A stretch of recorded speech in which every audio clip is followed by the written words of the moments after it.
Picture তোলার জন্য মেহেদি একদম পজিশন মতো চলে গেছে, তারপর পর রিয়াজ যাচ্ছে। সাবধান রিয়াজ, এখানে হয়তো সাপ পোক থাকতে পারে, এটা খুবই রিস্কি। এরা রিস্ক নিয়েছে তাই বলে যে আপনারা নেবেন, বিষয়টা এরকম না। এই বিষয়টাকে আমরা প্রমোট করতেছি না কোনোভাবেই। যদি উঠতে চান তাহলে নিজ দায়িত্বে আপনাকে এখানে উঠতে হবে।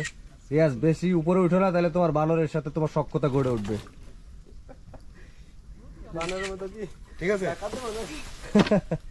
এখন এই গাছ থেকে ওই গাছে যাবো, দেখো না।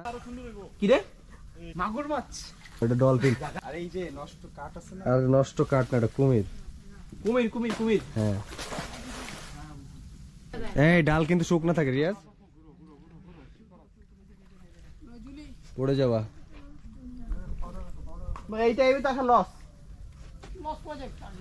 এই টাইমে বলতে এই সিজনে, রাইট। এই টাইমটাই। হ্যাঁ, পানি একটু বেশি থাকলে ভালো লাগে। এটা জুন জুলাই না। এটা কত কিলোমিটার এরিয়া জুড়ে অবস্থিত এইটা? এটা অনেক দূর। এখান থেকে বের হওয়ার টাইম কত? 5টা বাজে। নাকি কোনো ধরনের অকারেন্স ঘটে?